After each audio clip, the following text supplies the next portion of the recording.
السلام عليكم. نفس السيناريو السخيف بيتكرر لثالث سنه على التوالي. الاهلي بيرجع برضه من كاس العالم للانديه، مباراه سهله، مباراتين سهلين، نقط بتضيع بالاونطه، خساره غير مبرره.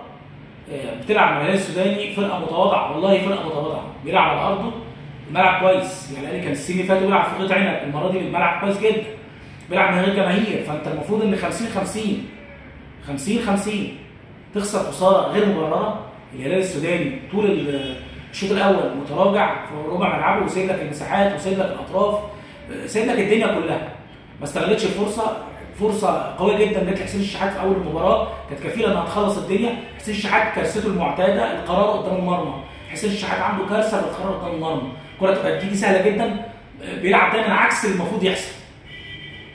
الاهلي ما استغلش الفرصه، تحس الاهلي كان مبسوط ان الشوط الاول ماشي كده كويس، ان احنا الدنيا متيسره وماشيه كده، حتى متعادلين، ما حاولش يستغل فرصه التراجع للاستدانه.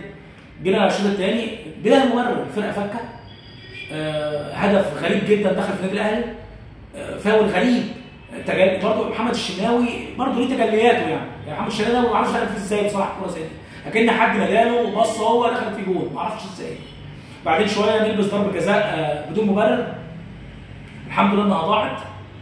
ما عرفناش بقى نستغل الفرصه دي، وان احنا نحاول بقى نتعادل ولا نحاول نكسب، تحس ان ما كانش فيه روح، اداء متواضع، تغييرات بصراحه ما اضافتش اي حاجه. الاهلي عنده كارثه في الثلث الهجومي بتاعه، كارثه. الاهلي تقريبا ما شاطش كوره على مرمى النادي الهلالي، يمكن باستثناء كوره واحده مثلا ولا حاجه. كانت فرصه سهله جدا تريحك في بقيه المشوار، خصوصا انت عندك فرقه زي سان داونز شارخه، والفرقه دي بشكل كبير قوي هي اول المجموعه، ويسيب لك المركز الثاني تتخانق معاه على الهلال السوداني بقى وتحرق دمنا طول ماتشات المجموعه. طب ليه؟ الفرصه كان عندك سهله، ما عندكش مبرر. انت اخر مباراه لعبها في كاس العالم للانديه بقى فتره، فما عندكش بقى حجه الارهاق والكلام ده. نفس السيناريو بيحصل للاهلي ثالث سنه على التوالي، يرجع من كاس العالم للانديه يقابل فرق وفرق سهله تضيع منه نقط غير مبرره. ربنا يستر كمان بقى في ماتش اسوان الجاي وبقيه المشوار في الدوري وبقيه المشوار في افريقيا، وده اللي حصل معانا السنتين اللي فاتوا، وده ضيعنا بسبب ضاع الدوري السنتين اللي فاتوا.